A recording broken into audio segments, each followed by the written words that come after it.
Hello from Helen and from me, and thank you for your company this evening. First tonight, every area of our region is seeing a rise in coronavirus cases as public health experts say the Delta variant is transmitting quickly, particularly amongst younger people. Newcastle, Redcar and County Durham have all seen cases increase by more than 100% in the last week. Newcastle has seen more than 1,000 new cases in the past 7 days. To try to protect us all, the NHS say hundreds of vaccination centres will open this weekend without any need for an appointment. Katie Cole reports.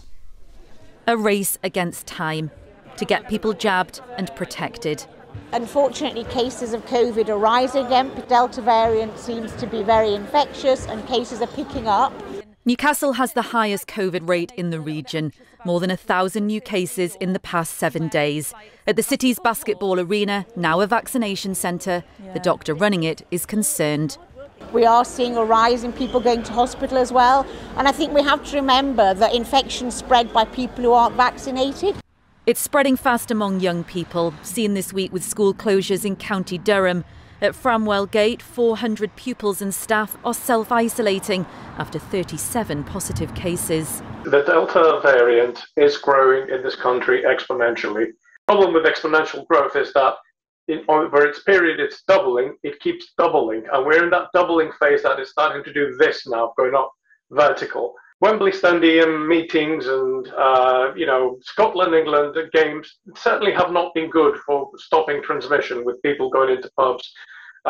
Schools without masks, that was a critical mistake. So some schools empty, but the hope centres like this can operate at full capacity. Jab by appointment today. But this weekend, to try and get more people vaccinated, no appointment is needed. At venues like this, the NHS are urging people to just turn up and grab a jab. The walk-in clinic here will take place on Sunday. But for those getting jabbed this morning, it was an easy decision to come to. We've got to be protected. You've got to protect others.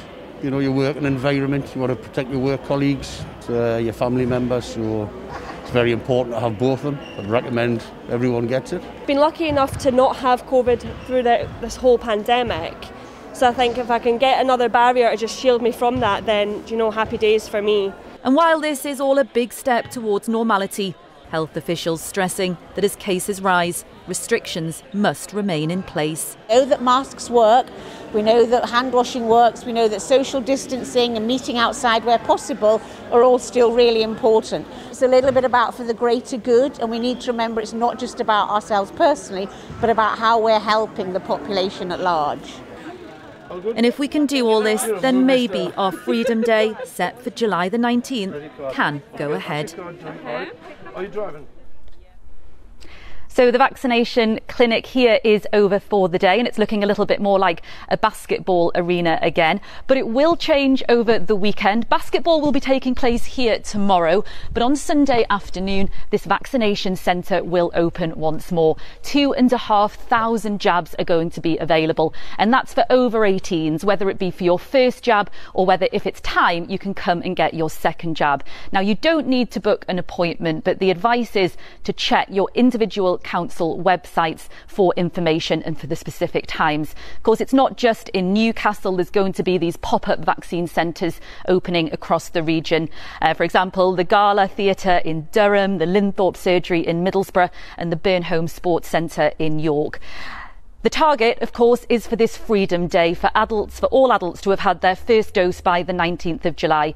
Boris Johnson said earlier this week he is confident that that will happen. But as COVID cases continue to rise, many health officials that we've spoken to are asking this week whether that can really happen. Katie Cole, thank you very much.